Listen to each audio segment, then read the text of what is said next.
नमस्कार। हरिओम। लक्ष्मी मैया की जय हो। संतोषी मैया की जय हो। अगर आप शुक्रवार का व्रत करते हैं तो शुक्रवार की व्रत कथा अवश्य सुननी या पढ़नी चाहिए। ऐसा करने से माता की पूजा अर्चना संपूर्ण होती है। आइए हम आपको संतोषी माता के व्रत की कथा सुनाते हैं। एक गांव में एक बुढ़िया माई रहती थी जिसके 7 बेटे थे। 6 बेटे कमाने वाले थे और एक बेटा निकम्मा था। बुढ़िया माँ 6 पुत्रों का जूठा 7वें पुत्र को देती। 7वां पुत्र एक दिन अपनी पत्नी से बोला, देखो मेरी माता का मुझ पर कितना प्रेम है। वह बोली, क्यों नहीं, सबका जूठा बचा हुआ तुमको ही तो खिलाती है। वह बोला, जब तक आंखों से न देखूंगा तब तक मान नहीं सकता। पत्नी ने हंसकर कहा, देख लोगे तब तो मानोगे। कुछ दिन बाद एक बड़ा त्योहार आया। घर में 7 प्रकार के भोजन और चूरमा के लड्डू बने। वह पत्नी की बात को जांचने के लिए सिरदर्द का बहाना बनाकर पतला कपड़ा सिर पर ओढ़कर रसोई में जाकर सो गया और कपड़े में से सब देखता रहा। 6 भाई भोजन करने आए। उसने देखा माँ ने उनके लिए सुंदर सुंदर आसन बिछाए हैं। 7 प्रकार की रसोई परोसी और आग्रह कर करके उन्हें भोजन कराती रही। वह देखता रहा। 6 भाई भोजन कर कर उठ गए। तब माँ ने उनकी 5 थालियों में से लड्डुओं के टुकड़ों को उठाया और एक लड्डू बनाया। जूठन साफ कर कर माँ ने उसे पुकारा, उठ बेटा उठ, तेरे भाइयों ने भोजन कर लिया, तू भी उठकर भोजन कर ले। उसने कहा, माँ मुझे भोजन नहीं करना, मैं परदेश जा रहा हूँ। माता ने कहा, कल जाना हो सो आज ही जा। वह बोला, हाँ हाँ जा रहा हूँ। यह कहकर वह घर से निकल गया। चलते समय उसे पत्नी की याद आई। वह गौशाला में कंडे थाप रही थी। वहां जाकर बोला, मेरे पास तो कुछ नहीं है, यह अंगूठी है, सो ले लो और अपनी कोई निशानी मुझे दो। वह बोली, मेरे पास क्या है, यह गोबर भरा हाथ है। यह कहकर पत्नी ने उसकी पीठ पर गोबर के हाथ की थाप मार दी। वह चल दिया। चलते चलते दूर देश में पहुंचा। वहाँ एक साहूकार की दुकान थी। वहाँ जाकर बोला, सेठ जी मुझे नौकरी पर रख लो। साहूकार को नौकर की सख्त जरूरत थी। साहूकार ने कहा, काम देखकर तनख्वाह मिलेगी। उसने कहा, सेठ जी जैसा आप ठीक समझे। उसे साहूकार के यहाँ नौकरी मिल गई। वह वहाँ दिन रात काम करने लगा। कुछ दिन में दुकान का लेन देन, हिसाब किताब, ग्राहकों को माल बेचना सब काम करने लगा। साहूकार के 7-8 नौकर थे। वे सब चक्कर खाने लगे, लेकिन उसने अपनी लगन, परिश्रम और ईमानदारी से सभी को पीछे छोड़ दिया। उसे अपने किए का फल मिला। सेठ ने भी उसका काम देखा और 3 महीने में ही उसे मुनाफे में साझीदार बना लिया। परिश्रम करते करते 12 वर्ष में ही वह नगर का नामी सेठ बन गया और सेठ अपना सारा कारोबार उस पर छोड़कर बाहर चला गया। इधर उसकी पत्नी पर क्या बीती वह भी सुने। सास ससुर उसे दुख देने लगे। गृहस्थी का काम करवाकर उसे लकड़ी लेने जंगल में भेजते। इसी बीच घर की रोटियों के आटे से जो भूसी निकलती उसकी रोटी बनाकर रख दी जाती और फूटे नारियल की नरेली में पानी दिया जाता। इस तरह दिन बीतते रहे। एक दिन वह जब जंगल में लकड़ी लेने जा रही थी, तभी उसे रास्ते में बहुत सी स्त्रियां संतोषी माता का व्रत करती दिखाई दी। यह वहां खड़ी होकर पूछने लगी, बहनों यह तुम किस देवता का व्रत करती हो और इसके करने से क्या फल प्राप्त होता है? इस व्रत के करने की विधि क्या है? यदि तुम अपने इस व्रत का विधान मुझे समझाकर कहोगी तो मैं तुम्हारा बहुत एहसान मानूंगी उनमें से एक स्त्री बोली, सुनो, यह संतोषी माता का व्रत है। इसके करने से निर्धनता, दरिद्रता का नाश होता है और लक्ष्मी आती है। मन की सभी चिंताएं दूर होती है, मन को प्रसन्नता और शांति मिलती है, निपुति को पुत्र मिलता है, प्रीतम बाहर गया हो तो वह शीघ्र लौट के आता है, कुंवारी कन्या को मन पसंद का वर मिलता है, चलता मुकदमा खत्म हो जाता है, कलह क्लेश की निवृत्ति हो, मुख शांति होती है, घर में धन जमा हो, धन जायदाद का लाभ होता है, तथा जो भी मन में कुछ कामना हो सब संतोषी माता की कृपा से पूरी हो जाती है। इसमें कोई भी संदेह नहीं है। वह पूछने लगी, यह व्रत कैसे किया जाता है, यह भी बताओ तो बड़ी कृपा होगी। वह स्त्री कहने लगी, बिना परेशानी, श्रद्धा और प्रेम से जितना भी बन सके प्रसाद लेना, 5.25 पैसे से 5.25 आने तथा इससे भी ज्यादा शक्ति और भक्ति के अनुसार गुड़ और चना ले। हर शुक्रवार को निराहार रहकर कथा कहना, सुनना, इसके ओम बीच में कभी नहीं टूटे, लगातार नियम के पालन करना। सुनने वाला कोई नहीं मिले तो घी का दीपक जलाकर उसके आगे जल के पात्र को रखकर कथा कहना, परंतु नियम न टूटे जब तक कार्य सिद्ध न हो। नियम का पालन करना और कार्य सिद्ध हो जाने पर व्रत का उद्यापन करना। 3 मास में माता पूरा फल प्रदान करती है। यदि किसी के ग्रह खोटे हैं तो भी माता 1 वर्ष में अवश्य उनको अनुकूल करती है। कार्य सिद्ध होने पर ही उद्यापन करना चाहिए, बीच में नहीं। उद्यापन में 2.5 सेर आटे का खाजा तथा इसी अनुसार खीर तथा चने का साग बनाना, 8 बच्चों को भोजन कराना, जहाँ तक मिले देवर, जेठ, भाई, बंधु, कुटुंब के लड़कों को ही लेना, न मिले तो रिश्तेदारों और पड़ोसियों के लड़के को बुलाना, उन्हें भोजन कराना, यथाशक्ति दक्षिणा देना और माता का नियम पूरा करना। ध्यान रखना, उस दिन घर में कोई खटाई नहीं खाए। यह सुन वह वहां से चल दी। रास्ते में लकड़ी के बोझ को बेच दिया और उन पैसों में गुड़ चना ले माता के व्रत की तैयारी कर आगे चली।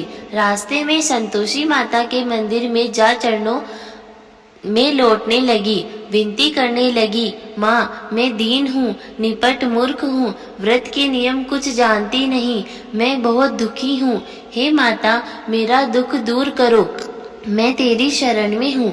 माता को दया आई। एक शुक्रवार बीता कि दूसरे शुक्रवार को ही उसका पति का पत्र आया और तीसरे शुक्रवार को उसका भेजा हुआ पैसा आ पहुँचा। यह देखकर जेठानी मुँह सिकोड़ने लगी, इतने दिनों बाद इतना पैसा आया, इसमें क्या बड़ाई है। लड़के ताने देने लगे। काकी के पास अब पत्र आने लगे, रुपया आने लगा। अब तो काकी की खातिर बढ़ेगी, अब तो काकी बुलाने से भी नहीं बोलेगी। बेचारी सरलता से कहती, भैया पत्र आए, रुपया आए तो हम सबके लिए अच्छा है। ऐसा कहकर आंखों में आंसू भरकर संतोषी माता के मंदिर में जाके मातेश्वरी के चरणों में गिरकर रोने लगी। माँ मैंने तुमसे पैसा नहीं मांगा, मुझे पैसे से क्या काम, मुझे तो अपने सुहाग से काम है। मैं तो अपने स्वामी के दर्शन और सेवा मांगती हूँ। तब माता ने प्रसन्न होकर कहा, जा बेटा तेरा स्वामी जल्दी ही आएगा। यह सुन खुशी से बावली होकर वह घर आकर काम करने लगी। संतोषी माँ विचार करने लगी, इस भोली पुत्री से मैंने कह तो दिया कि तेरा पति शीघ्र आएगा, पर आएगा कहाँ से। वह तो इसे स्वप्न में भी याद नहीं करता है, उसे इसकी याद तो दिलाने के लिए मुझे ही जाना पड़ेगा। संतोषी माता ने उस बुढ़िया के बेटे को स्वप्न में समझाया, पुत्र तेरी घरवाली कष्ट उठा रही है। वह बोला, हाँ माता यह तो मुझे भी मालूम है, परंतु क्या करूं, वहां कैसे जाऊं, परदेश की बात है, लेन देन का सारा हिसाब किताब है, कोई जाने का रास्ता नजर नहीं आता, आप ही कोई राह दिखाएं कि मैं वहां कैसे जाऊं। माँ कहने लगी, सवेरे नहा धोकर संतोषी माता का नाम ले, घी का दीपक जला, दंडवत कर और दुकान पर जाकर बैठना। देखते देखते तेरा लेन देन चुक जाएगा, जमा माल बिक जाएगा, सांझ होते होते धन का ढेर लग जाएगा। वह अगले दिन सुबह बहुत जल्दी उठा।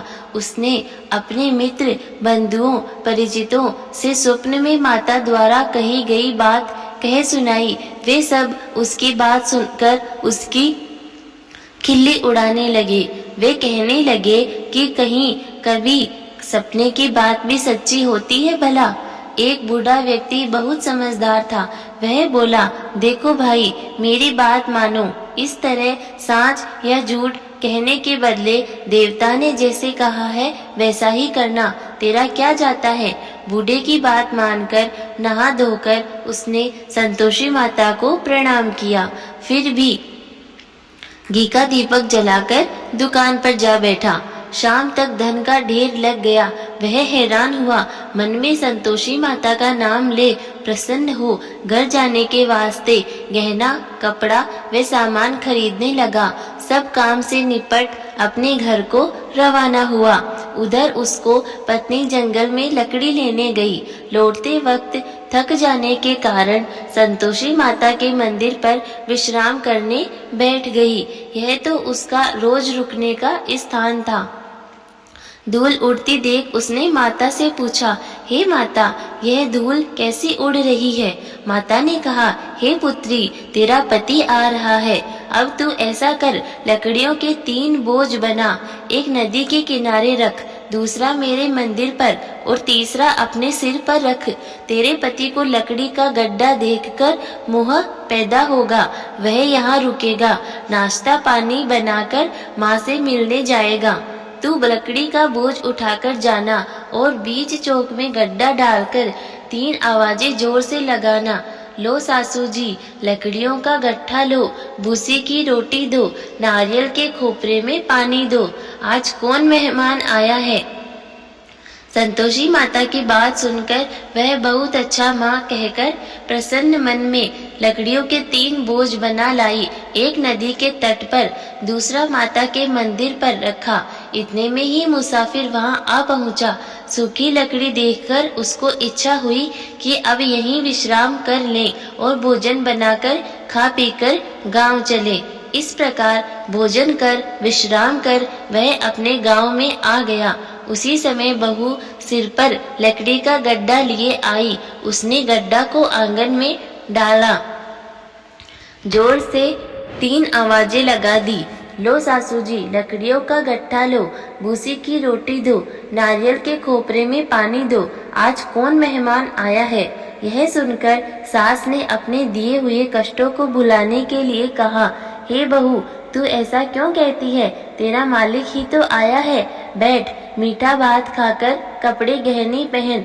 पत्नी की आवाज सुनकर उसका स्वामी बाहर आया और उसके हाथ में पहनी अंगूठी देखकर व्याकुल हो गया। उसने माँ से पूछा, माँ, यह कौन है। माँ बोली, बेटा, तेरी पत्नी ही है। आज 12 वर्ष हो गए हैं। जब से तू गया है तब से सारे गांव में जानवर की तरह भटकती फिरती है। काम काज कुछ करती नहीं, 4 समय आकर खाती है। अब मुझे देखकर भूसी की रोटी और नारियल के खोपरे में पानी मांगती है। वह बोला, माँ, मैंने इसे भी देखा है और तुम्हें भी देखा है। मुझे दूसरे घर की चाबी दो, मैं उसमें रहूंगा। ठीक है बेटा, जैसे तेरी मर्जी, कहकर माँ ने चाबी का गुच्छा बेटे के सामने रख दिया। उसने दूसरे घर को खोलकर सारा सामान जमाया। एक ही दिन में वह राजा के महल जैसा ठाट बाट बन गया। अब क्या था, वह सुख भोगने लगी। अगला शुक्रवार उसने पति से कहा, मुझे संतोषी माता का उद्यापन करना है। पति बोला, बहुत अच्छा, खुशी से कर लो। वह उद्यापन की तैयारी करने लगी। जेठ के लड़कों को भोजन के लिए कहने गई। उन्होंने मंजूर किया, परंतु पीछे से जेठानी ने अपने बच्चों को सिखलाया, देखो रे, भोजन के समय सब लोग खटाई मांगना, जिससे उसका उद्यापन पूरा न हो।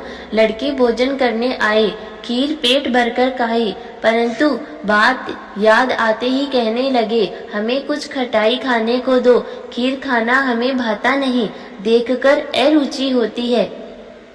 लड़के उठ खड़े हुए, बोले, पैसे लाओ। भोली बहू कुछ जानती नहीं थी, उसने उन्हें पैसे दे दिए। लड़कों ने बाजार जाकर उन पैसों से इमली खरीदी और खाई। यह देखकर बहू पर माताजी ने कोप किया। राजा के दूत उसके पति को पकड़कर ले गए। अब सब मालूम हो जाएगा जब जेल की रोटी खाएगा। बहू से यह वचन सहन नहीं हुए। वह संतोषी माता के मंदिर में गई और कहने लगी, हे माता, तुमने यह क्या किया? हंसाकर क्यों रुलाने लगी? माता बोली, पुत्री, तूने मेरा व्रत भंग किया है, इतनी जल्दी सब बातें भुला दी। वह बोली, माता, भूली तो नहीं हूँ, न कुछ अपराध किया है, मुझे तो लड़कों ने भूल डाल दिया, मुझे क्षमा करो माँ। माँ बोली, ऐसी भूल भी कहीं होती है? यह बोली, अब कोई भूल नहीं होगी। अब बताओ मेरे पति कैसे आएंगे? माँ बोली, पुत्री, जा, तेरा पति तुझे रास्ते में ही आता मिलेगा। वह मंदिर से निकलकर बाहर आई तो रास्ते में उसे अपना पति आता हुआ मिला। उसने पूछा, कहाँ गए थे? वह बोला, इतना धन जो कमाया है उसका कर राजा ने मांगा था, वह भरने गया था। फिर प्रसन्न होकर बोली, भला हुआ, अब घर चलो। फिर अगला शुक्रवार आया। वह बोली, मुझे माता का उद्यापन करना है। पति ने कहा, ठीक है, करो। वह फिर से जेठ के लड़कों से भोजन को कहने गई। जेठानी ने लड़कों को सिखा दिया कि तुम पहले ही खटाई मांगना। लड़के भोजन करने बैठे, लेकिन भोजन करने से पहले ही कहने लगे, हमें खीर पूरी नहीं भाती, जी बिगड़ता है, कुछ खटाई खाने को दो। वह बोली, खटाई खाने को नहीं मिलेगी, खाना हो तो खाओ। उनके उठकर चले जाने पर उसने ब्राह्मणों के लड़के को बुलाकर भोजन करवाया। दक्षिणा की जगह उन्हें एक एक फल दिया। इससे संतोषी माता प्रसन्न हो गई। माता की कृपा से 9 महीने बाद उसको चंद्रमा के समान एक सुंदर पुत्र की प्राप्ति हुई। पुत्र को लेकर वह प्रतिदिन संतोषी माता के मंदिर में जाने लगी। माँ ने सोचा, यह रोज आती है, क्यों न आज मैं ही इसके घर चलूं, इसका आसरा देखूं तो सही। यह विचार बनाकर माता ने भयानक रूप बनाया। गुड़ और चने से सना मुख, ऊपर से मुंड के समान होठ, उस पर मक्खियां भिनभिना रही थी। दहलीज में पैर रखते ही उसकी सास चिल्लाई, देखो रे, कोई चुड़ैल डाकिनी चली आ रही है, लड़कों इसे भगाओ, नहीं तो यह सबको खा जाएगी। बहू रोशनदान से देख रही थी। वह प्रसन्न हो उठी, आज मेरी माता मेरे घर आई है। यह कहकर दूध पीते बच्चे को गोद से उतार दिया। इस पर उसकी सास क्रोध में भरकर बोली, यह देख कैसी उतावली हुई है जो बच्चे को पटक दिया। इतने में माँ के प्रताप से जहाँ देखो वहाँ लड़के ही लड़के नजर आने लगे। वह बोली, माँ जी, मैं जिनका व्रत करती हूँ यह वही संतोषी माता है। इतना कह उसने झट से गेट घर के सारे किवाड़ खोल दिए। सबसे पहले माता के चरण पकड़ लिए और विनती कर कर कहने लगे, हे माता, हम मूर्ख हैं, अज्ञानी हैं, तुम्हारे व्रत की विधि हम नहीं जानते हैं। तुम्हारा व्रत भंग कर कर हमने बड़ा अपराध किया है। हे माता, आप हमारे अपराधों को क्षमा करो। इस प्रकार बार बार कहने पर संतोषी माता प्रसन्न हुई। इसके बाद उसकी सास कहने लगी, हे संतोषी माता, आपने बहू को जैसा फल दिया वैसा सबको देना। जो यह कथा सुने पढ़े उसका मनोरथ पूर्ण हो, सभी की मन की मंगल कामनाएं पूर्ण हो। जय संतोषी मैया, जय जय संतोषी मैया। इसके बाद भक्तों हम संतोषी माता की आरती करते हैं। तो चलिए सब मिलकर संतोषी माता की आरती गाते हैं। ओम जय संतोषी माता, मैया जय संतोषी माता, अपने सेवक जन को, अपने सेवक जन को सुख संपत्ति दाता। मैया जय संतोषी माता। सुंदर चीर सुनहरी माँ धारण कीन्हो, मैया माँ धारण कीन्हो। हीरा पन्ना दमके, हीरा पन्ना दमके तम श्रृंगार लीनो। जय संतोषी माता। गेरू लाल छटा छवि बदन कमल सोहे, मैया बदन कमल सोहे। मंद हसंत करुणामयी, मंद हसंत करुणामयी त्रिभुवन जन मोहे। मैया जय संतोषी माता। स्वर्ण सिंहासन बैठी चवर ढूरे प्यारे, मैया चवर ढूरे प्यारे। धूप दीप मधुमेवा, धूप दीप मधुमेवा भोग धरे न्यारे। मैया जय संतोषी माता। गुड़ और चना परम प्रियता में संतोष कियो, मैया ता में संतोष कियो। संतोषी कहलाई, संतोषी कहलाई भक्तन वैभव दियो। मैया जय संतोषी माता। जय शुक्रवार प्रिय मानते आज दिवस सोही, मैया आज दिवस सोही। भक्त मंडली छाई, भक्त मंडली छाई कथा सुनत मोही। मैया जय संतोषी माता। मंदिर जगमग ज्योति मंगल ध्वनि छाई, मैया मंगल ध्वनि छाई। विनय करे हमें बालक, विनय करे हमें बालक चरणन सिर नाई। मैया जय संतोषी माता। भक्ति भावमय पूजा अंगीकृत कीजे, मैया अंगीकृत कीजे। जो मन बसे हमारे, जो मन बसे हमारे इच्छा फल दीजे। मैया जय संतोषी माता। दुखी दरिद्री रोगी संकट मुक्त किए, मैया संकट मुक्त किए। बहुधन धान्य भरे घर, बहुधन धान्य भरे घर सुख सौभाग्य दिए। मैया जय संतोषी माता। ध्यान धर्यो जिस जन ने मन वांछित फल पायो, मैया वन वांछित फल पायो। पूजा कथा श्रवण करे, पूजा कथा श्रवण करे घर आनंद आयो। मैया जय संतोषी माता। शरण गहे की लज्जा राखियो जगदम्बे, मैया राखियो जगदम्बे। संकट तू ही निवारे, संकट तू ही निवारे दयामयी अम्बे। मैया जय संतोषी माता।